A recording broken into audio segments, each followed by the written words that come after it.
对于目前全球可能发生的粮食危机的原因呢，各方是这个说法不一。在5月15号的时候，G7外长会呢就把这个罪责怪到了俄罗斯身上，并且他们创造了一个词叫做“小麦战争”。但是按照俄罗斯的说法，是因为西方制裁才导致了国际粮食危机的这种混乱局面。那陈女士，在你看来，双方的这个说法谁更有道理一些？谁能够说服对方呢？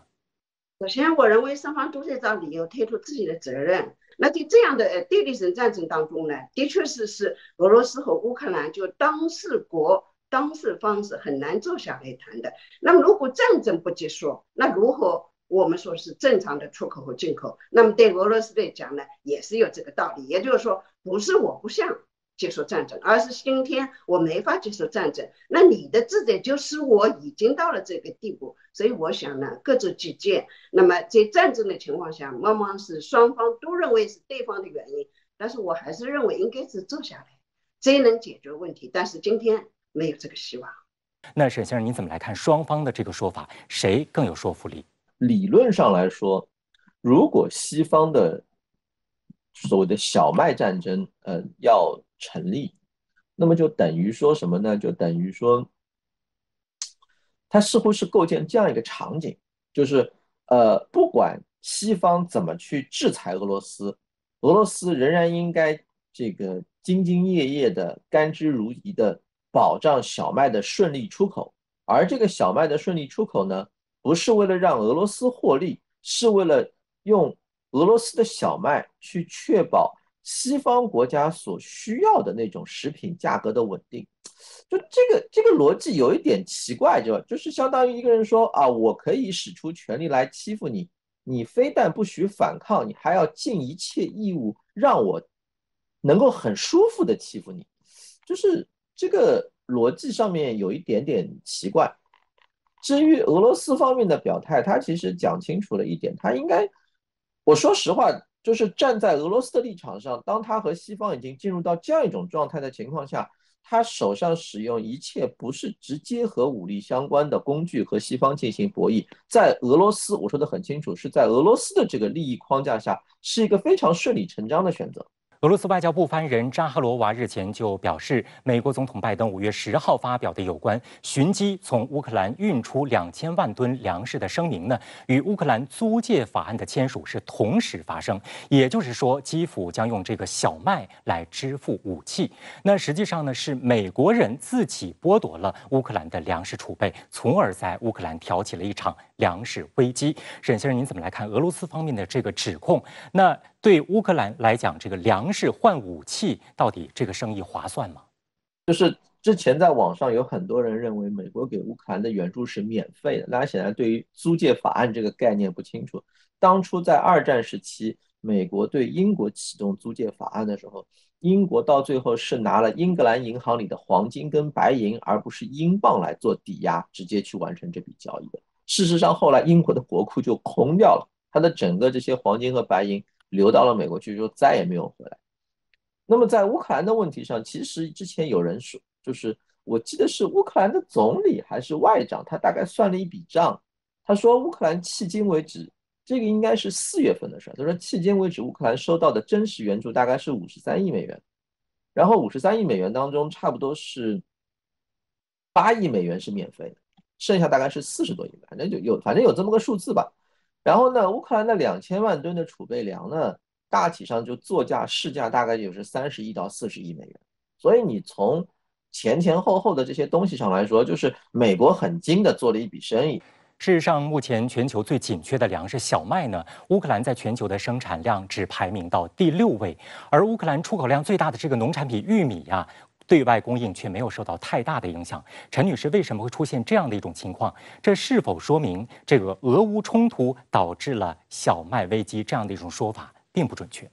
它的替代性比较强，而它又不是主粮，所以人们的心理呢不是那么恐慌。但是小麦就不一样，因为是主食，有的国家，比方说像埃及呀，我们能看到伊朗呀等等，它主要就是吃的是面包，面包的食材那不就是小麦吗？所以我们能看到亚洲市场不太紧张，因为它是以大米为主，但是一些国家以我们看到的现在问题就是说以面包为主的国家。最关键还有个问题，就是它的不可替代呢，在于一个，就是现在小麦进口国呢，往往是国际机构在援助的贫困地区，比方说我们看到也门，比方说我们看到利比亚，它的主要进口就是通过国际机构，比方说世界银行和我们说的还有就是联合国，它的援助。那么它主要买的呢，进口就是从乌克兰和俄罗斯，现在大概有50个国家，主要是从乌克兰、俄罗斯进口。那么这个进口的替代性呢，就不可以转换。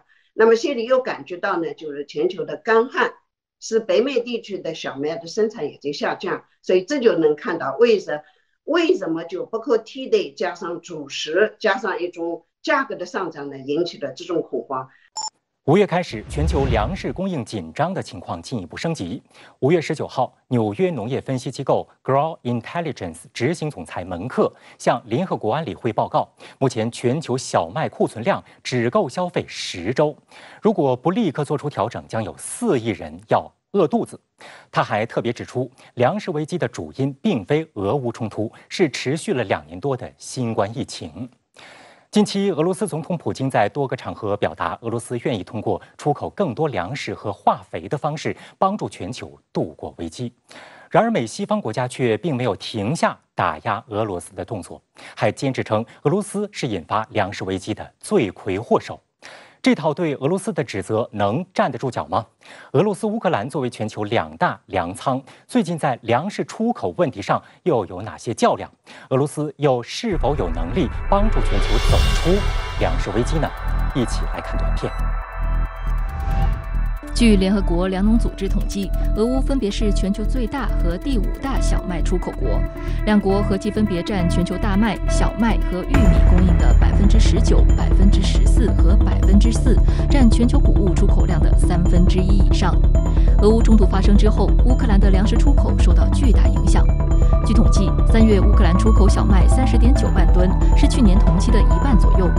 乌克兰农业部4月底表示，4月前29天，乌克兰出口了76万3千吨粮食，还不到2021年同期的1/3。乌克兰分析公司 APK Info 预测，2022年度乌克兰的出口总量可能仅为4550万吨，2021年这个数字是8600万吨。粮食生产量减少以及物流困难是乌克兰粮食出口大幅下跌的2大原因。去年，乌克兰农民总共播种了650万公顷冬小麦，但由于俄乌冲突，收割面积可能只有400万公顷左右。乌克兰农民今年可以最多播种330万公顷玉米，而2021年的播种面积为540万公顷。原本乌克兰98%的粮食出口都是依靠海运，而当前乌克兰位于黑海的港口正处于关闭状态。乌克兰的主要粮食出口商已设法通过铁路和卡车将少量作物运往波兰和罗马尼亚，但由于波兰和乌克兰的铁路轨距不同，通过火车运输的货物需要在乌克兰和波兰边境停下，重新装车或将列车厢吊装到不同轮轨上，这导致大量的粮食积压在乌克兰境内。预计本年末，乌克兰境内的谷物和油脂库存可能达到2130万吨的历史新高。俄罗斯副外长安德烈·鲁登科日前表示，俄罗斯准备为运送粮食的船只离开乌克兰提供人道主义通道，以换取解除部分对俄制裁。鲁登科还表示，我们要求乌克兰方面对所有停泊船只的港口进行排雷。俄罗斯准备提供必要的人道主义通道，并且一直都在这样做。从技术角度讲，清除这些鱼雷是没有问题的，但是从安全角度讲，解决水雷问题是一个很麻烦的问题。首先必须解决乌克兰的安全关切问题，不排除俄罗斯在敖德萨地区登陆的可能性，那么清除水雷就会十分困难。水雷问题的实质是乌克兰的安全问题，要解决水雷问题，就必须恢复外交和谈，通过和谈重建双方的安全互信。目前，俄军清除水雷的工作正在稳步进行。5月26号，俄罗斯联邦国防控制中心负责人米哈伊尔·米金采夫称，俄罗斯海军扫除了乌克兰马里乌波尔港水雷危险隐患，民用船舶现在可以安全进出马里乌波尔港。另一方面，俄罗斯正在逐步实现其承诺的加大粮食出口，化解全球粮食危机。据俄罗斯港口检测数据提供商 Logistic.OS 估计，俄罗斯4月小麦销售量是去年同期的3倍，达到210万吨。俄罗斯今年正好遇上了粮食作物的丰收年。预测数据显示，俄罗斯今年春小麦的产量可达到2350万吨，略高于去年的2300万吨。由此，再加上其他豆类等农作物，2022年俄罗斯的谷物总产量将达到1.3亿吨。俄罗斯最大的粮食收成记录是在2017年，当年收成达到了1.355亿吨。上周五，俄罗斯农业部长德米特里·帕特鲁舍夫介绍，2021年7月1号至今，俄罗斯已经出口了3500万吨粮食，包括2850万吨小麦。到6月30号，俄罗斯的农业年度结束时，预计将出口3700万吨粮食。此外，他还表示，俄罗斯下一年的目标是出口5000万吨粮食。不过，目前美西方国家一直指责俄罗斯发动了小麦战争，并承诺要拿出应对手段。而俄罗斯多次指出，西方制裁俄罗斯引发全球粮食市场混乱，才是粮食危机加剧的重要原因。近期，俄罗斯总统普京与多国领导人通话，均谈到解决粮食危机问题。5月30号，俄罗斯总统普京与土耳其总统埃尔多安通电话时表示，如果制裁解除，俄方愿意出口化肥和食品。5月26号，普京与意大利总理德拉基通过电话讨论如何解决全球粮食危机。普京表示，西方国家称俄罗斯应该对全球农产品市场供应问题负责的指控毫无根据。当前市场所面临的困难与产业链、供应链运转失序，以及西方在疫情期间的金融政策均有关系。5月26号当天早些时候，普京在欧亚经济联盟首届欧亚经济论坛全体会议上以视频形式发表讲话时谈到，俄罗斯农业在全球市场都有绝对的竞争力。Мы стали абсолютно конкурентоспособными на мировом уровне, на мировых рынках. Но Россия остается самой, если говорить про агросектор, самым крупным экспортером, скажем, пшеницы в мире. Номер один. 然而，普京的表态立刻遭到美国的恶意解读。5月27号，美国五角大楼发言人约翰·科比称，俄罗斯以加大粮食和化肥出口作为条件，要求西方解除制裁，是粮食讹诈。Now they're using economic tools as weapons. They're weaponizing food. 对于这种指控，俄外交部发言人扎哈罗娃5月29号称，美国自己亲力亲为地在乌克兰挑起粮食危机，反观俄罗斯则计划继续踏踏实实地供应粮食以及其他商品。扎哈罗娃说，美国总统拜登5月10号发表的有关寻机从乌克兰运出2000万吨粮食的声明，与乌克兰租借法案的签署同时发生。也就是说，基辅将用小麦支付武器，实际上是美国人自己剥夺了乌克兰的粮食储备，从而在乌克兰挑起了一场粮食危机。俄常驻联合国代表说，乌克兰的粮食将通过铁路列车和多瑙河上的驳船大量运出，不会用于满足饥饿的南半球需求，而是会进入欧洲国家的粮仓，以此偿付西方国家提供的武器。导致此次全球性粮食危机的因素是多方面的，并不如西方和俄罗斯所说的那样。首先，地缘政治因素是导致此次粮食危机的主因，其次就是保护主义意识和保护主义政策。原来的传统的粮食出口国，他们采取了限制性的出口政策。第三点就是货币超发因素。新冠疫情爆发以来，美欧等大国超发货币，导致全球大宗商品价格飞涨，使得目前的俄乌冲突导致的粮食临时性的短缺，变成了一次全球性的粮食危机。今年3月，美总统拜登宣布，美国连同 G7、欧盟和北约将撤销俄罗斯的最惠国贸易地位。这意味着这些国家的企业从俄罗斯进口商品时将被征收高额进口关税。事实上，俄罗斯对全球化肥市场都至关重要。俄罗斯化肥年产量超5000万吨，占全球化肥产量的13%。联合国粮农组织报告数据显示，2021年其氮、磷、钾3种肥料的出口贸易值均位居世界前3，占比均在15%至20%左右。美国大约96%的钾肥从俄罗斯进口，每年约100万吨。2021年，美国从俄罗斯进口了12.8亿美元的化肥。由于出口受阻，俄罗斯2022年第一季度的化肥出口较去年减少160万吨，同比下降17%。据俄罗斯国际文传电讯社报道，自乌克兰危机发生以来，全球氮肥价格飙升40%至50%，磷肥和钾肥的价格上涨约30%。受到化肥价格波动影响最大的是欧洲的农民。奥地利《信使报》表示，绝大多数欧洲农民使用 NPK 肥料，欧洲使用的25%的 NPK 肥料来自俄罗斯。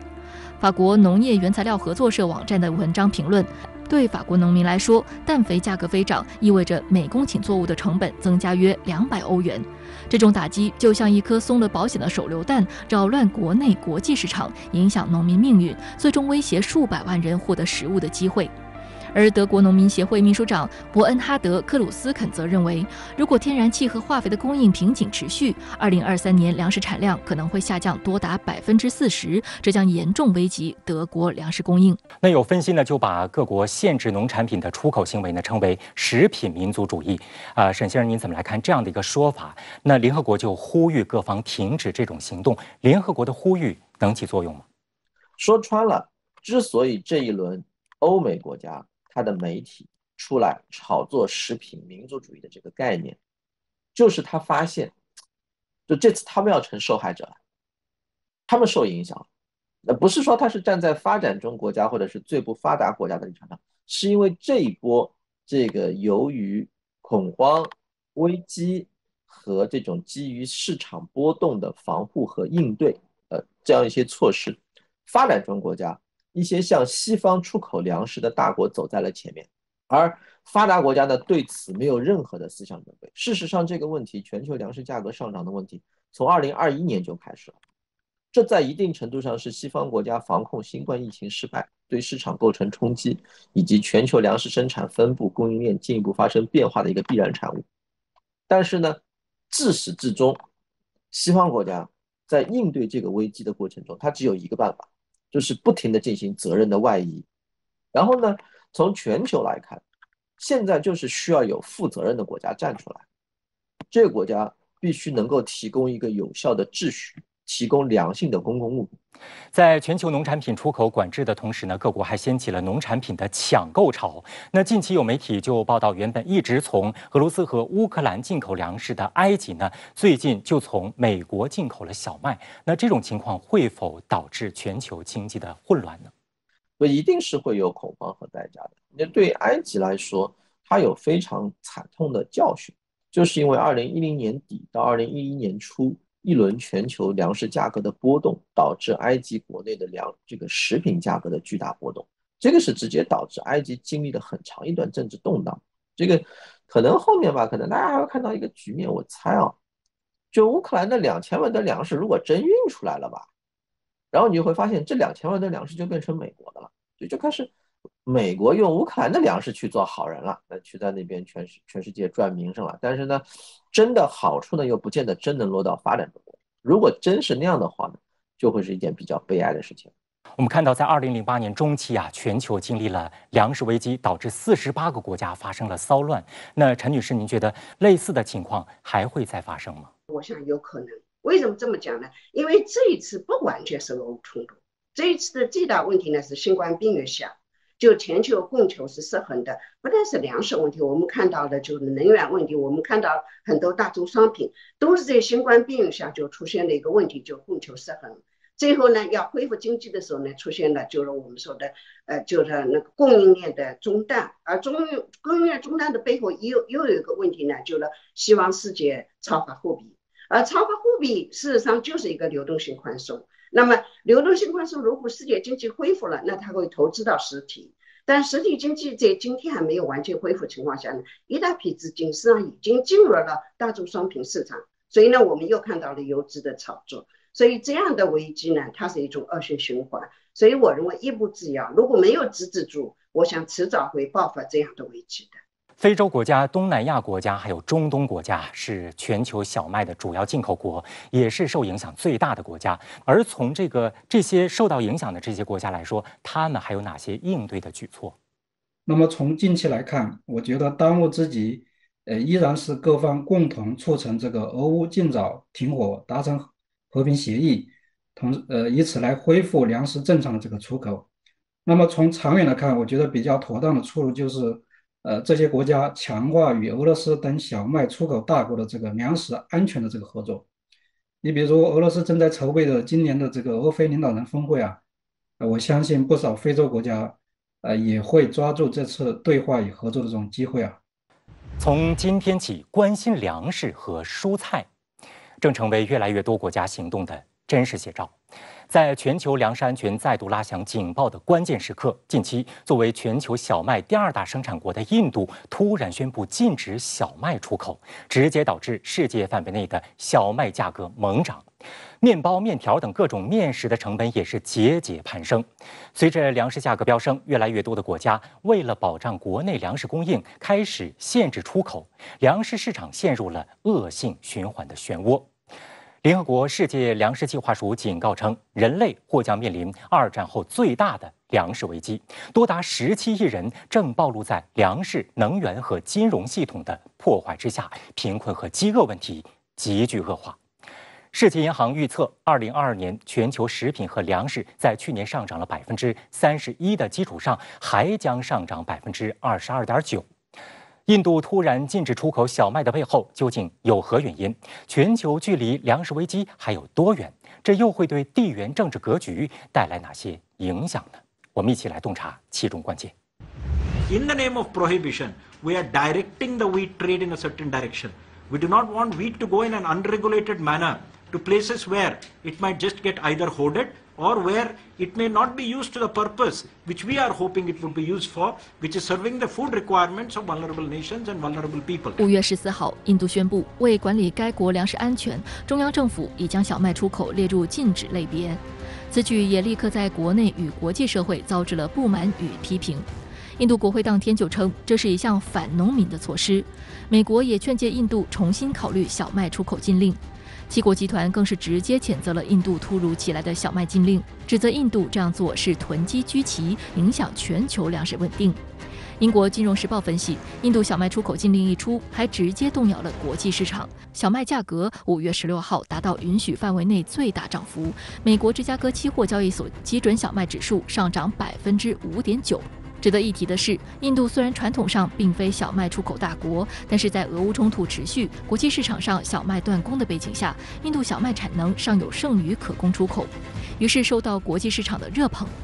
印度总理莫迪曾在多个场合声明，印度已经准备好向世界提供粮食，他甚至还呼吁印度国内小麦商抓住商机。但是天公不作美，从4月起至今，印度异常高温严重影响了小麦的收成。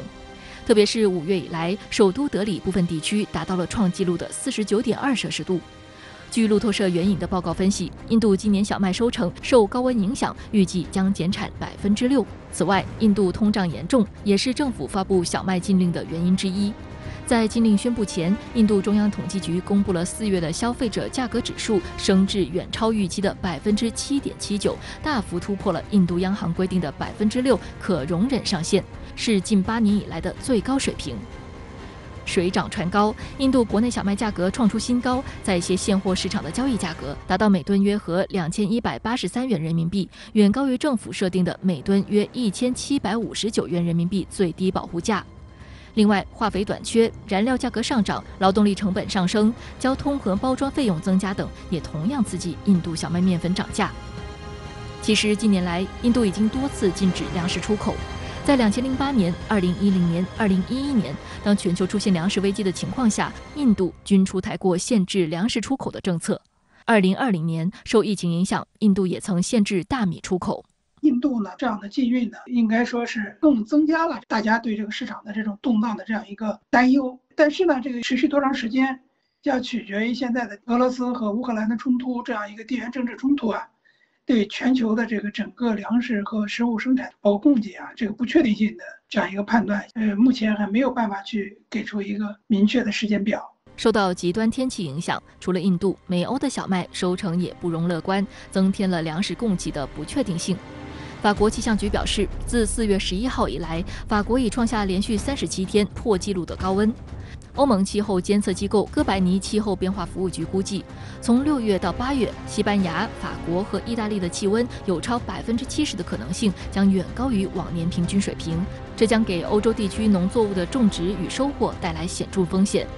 而据美国国家干旱减灾中心透露，堪萨斯州1半以上的土地被划为5级干旱中的3级严重干旱或更糟糕状况。美国农业部预测，2022至2023年度全球小麦总产量为7.748亿吨，这是自2018至2019年度以来的首次下降。全球缓冲库存预计为2.67亿吨，连续第2年下降，为6年来最低水平。今明2年的全球粮食危机已经迫在眉睫。据国际食物政策研究所发布的数据，截至5月28号，包括阿根廷、哈萨克斯坦、印度、印度尼西亚、马来西亚、摩洛哥、土耳其、匈牙利在内，全球已经有20多个国家实施了粮食的出口限制令，品类包括小麦、玉米、面粉、西红柿、植物油、豆类等。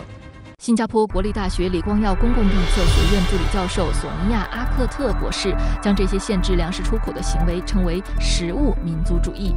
农业贸易保护主义壁垒比工业贸易保护主义更为复杂，它不但涉及到本国农民的利益，还可能会影响到粮食安全，因此并不能像工业品一样完全遵循自由贸易的原则。如何避免限制粮食出口，已经在 WTO 进行了多次讨论，但各国政府之间仍然没有任何具有约束力的协议来规避食品出口限制。根据世贸组织法律，出口禁令是非法的，但在防止或缓解食品或其他产品严重短缺这个例外情况下，几乎可以肯定申诉会失败。近20年来，全球发生过2次粮食危机，一次是在2006年至2008年间，第2次是在2010年至2011年间。其中2008年的危机尤为严重，短短几个月内，世界银行粮食价格指数上涨60%，导致48个国家发生骚乱。而目前，根据公开数据显示，小麦的价格自今年以来已上涨超过60%，而大米价格上涨了16%，飙升的粮价对各国粮食安全、通货膨胀等已然构成了极大影响。不过，全球粮价自2020年起就已经步入了上升通道，只是近期愈演愈烈。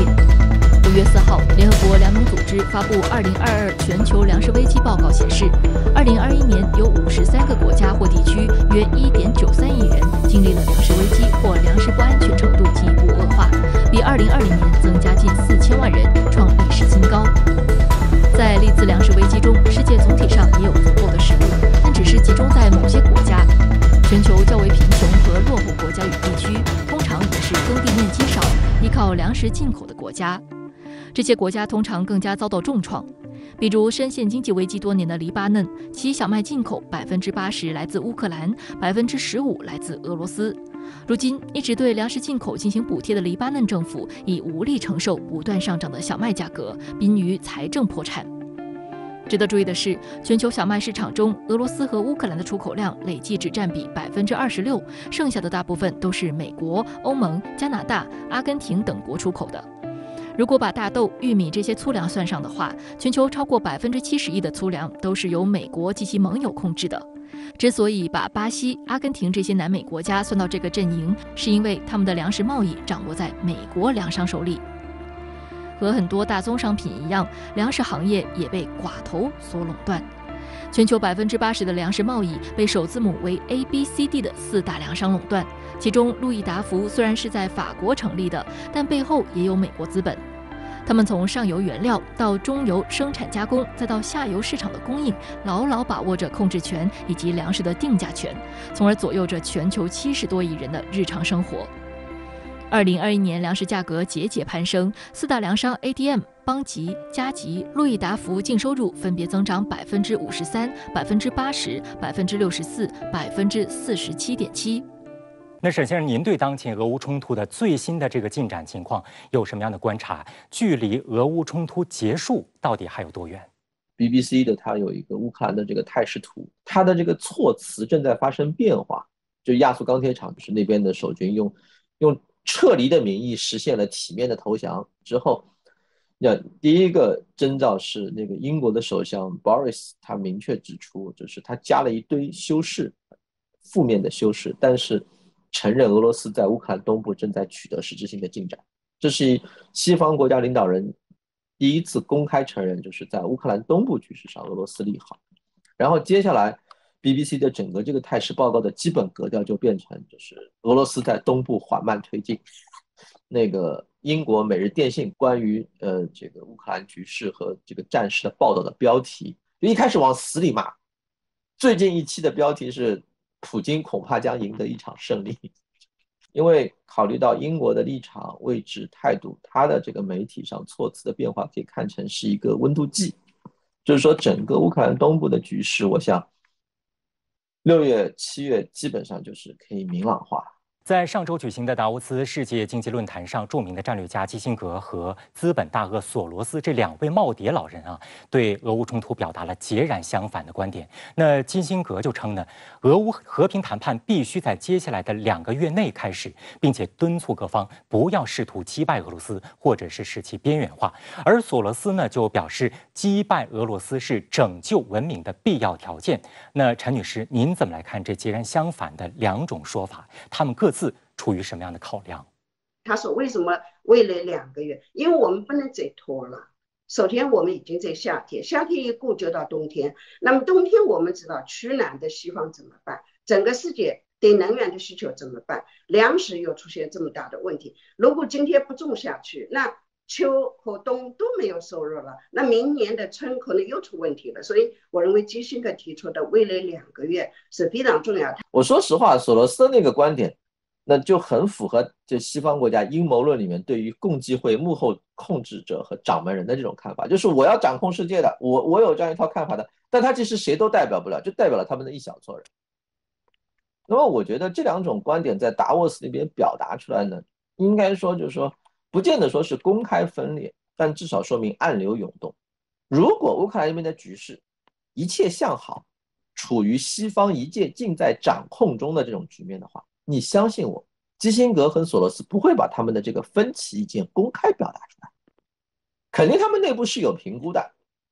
这个内部评估是什么？就如果是以风险投资而论，乌克兰的这个价值基本上已经到了边界，不只是要现在在考虑是不是要超过它的真实价值进行追加投资，去赌一个不确定性的未来。像基辛格那批人就认为你应该及时止损，差不多得了。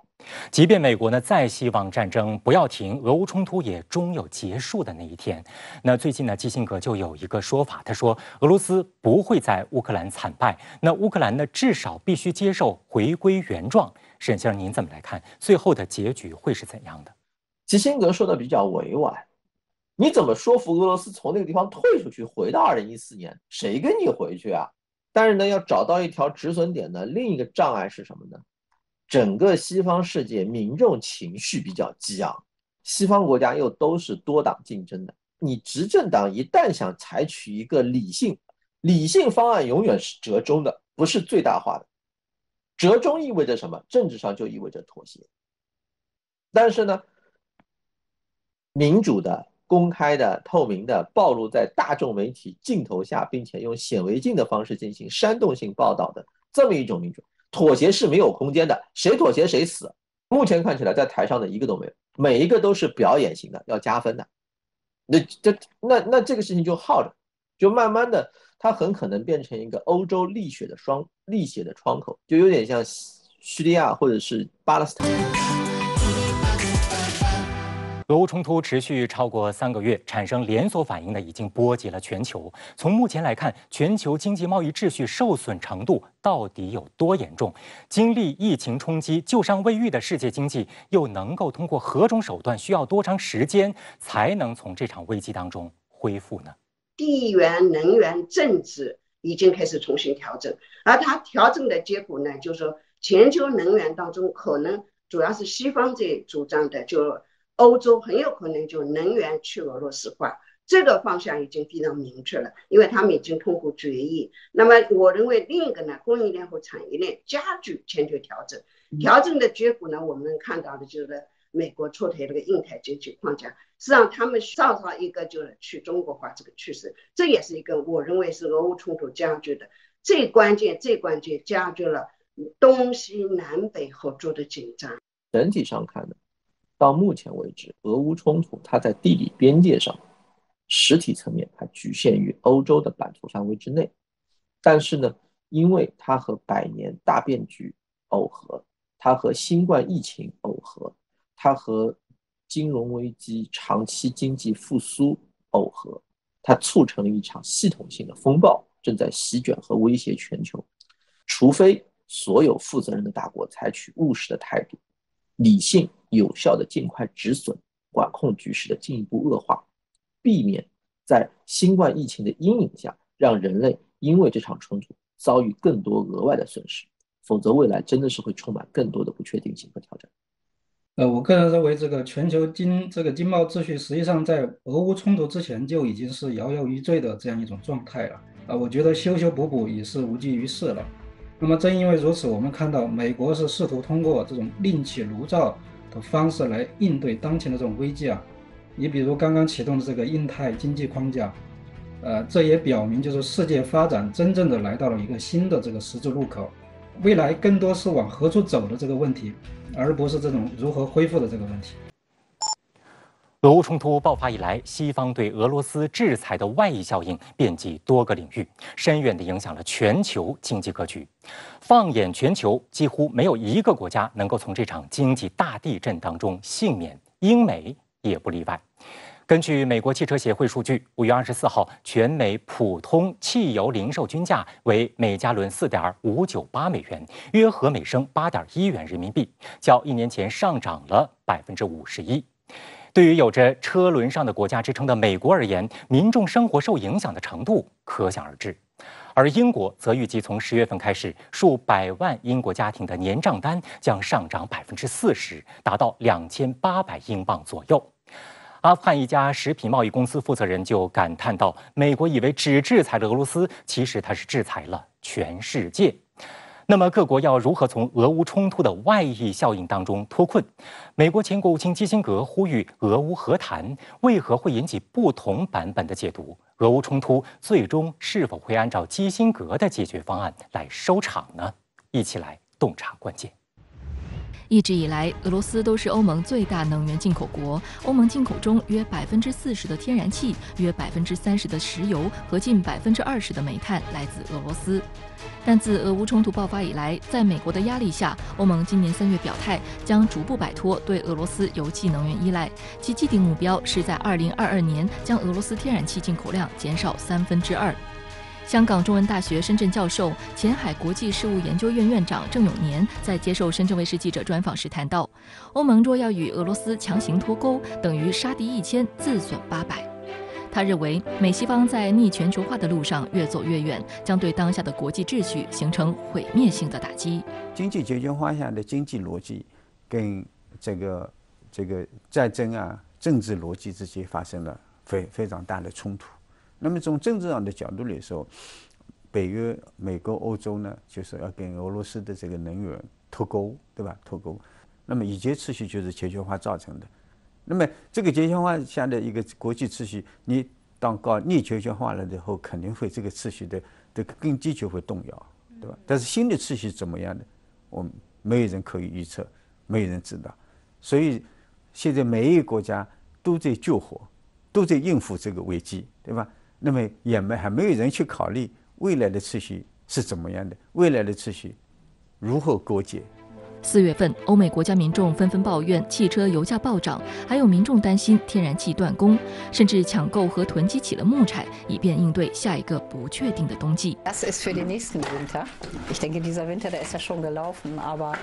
natürlich haben mich die Umstände der Krieg in der Ukraine dazu bewogen, dass ich vorsorge. Ich habe eigentlich eine elektrische Heizung, aber ich habe eben auch in jedem Zimmer einen Ofen. Und falls es so ist, dass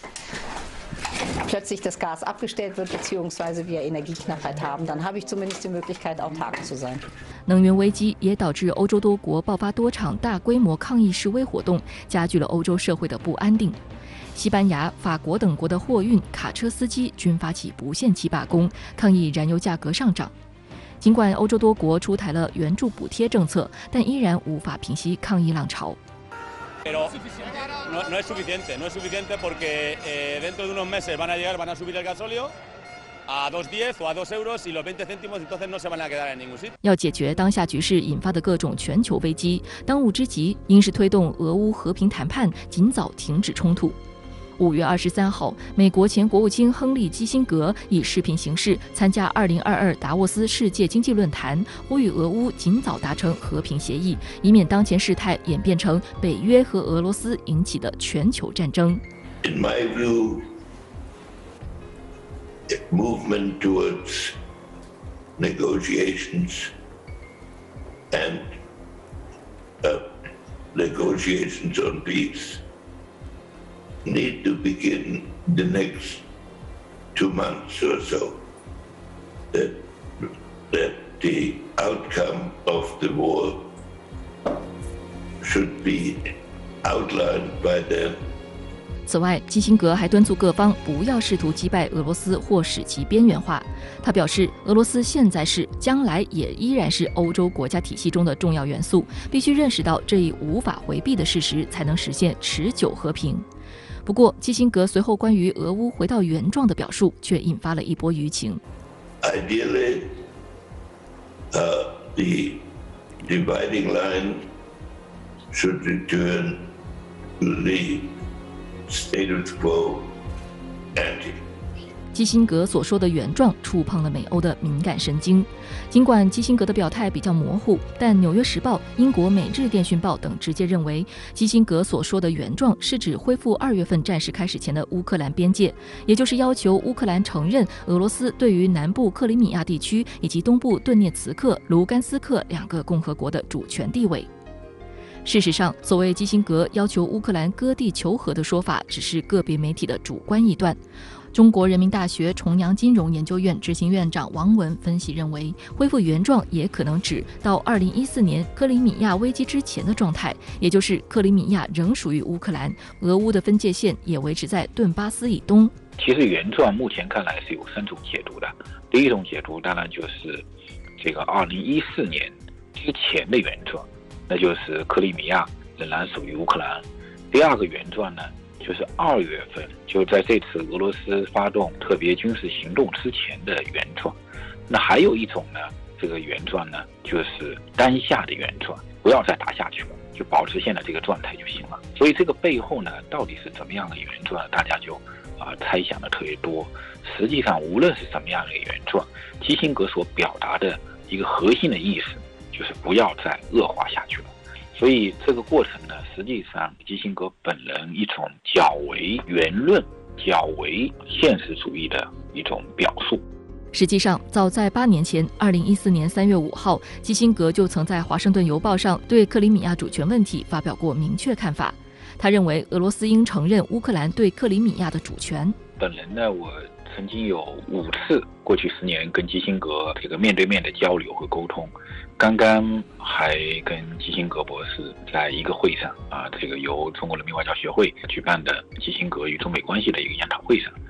那基辛格博士也是表示了对当下这个国际问题以及一些冲突的一些担心，当然也包括俄乌问题。我觉得实际上是折射了他本人的一种对于当下国际乱象的无奈，也是表达了他本人的一种心愿或者说寄托。当然，美媒呢，对于因为现在美国政治呢处在一个高度的这种政治正确中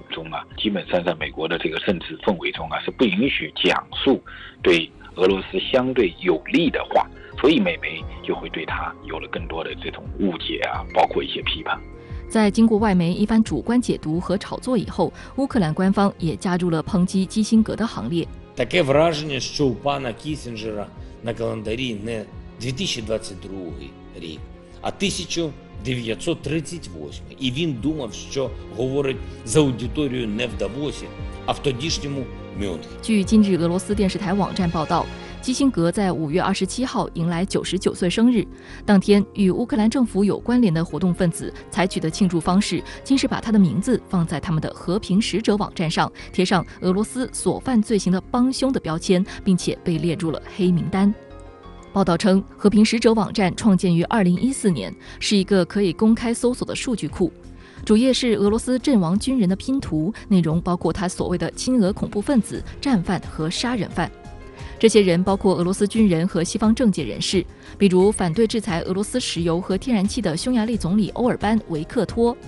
尽管和平使者宣称网页由非官方志愿者运营，但外界普遍认为和平使者网站由乌克兰国家安全局控制。因此，有分析认为，基辛格被列入黑名单是乌克兰官方的某种非正式表态。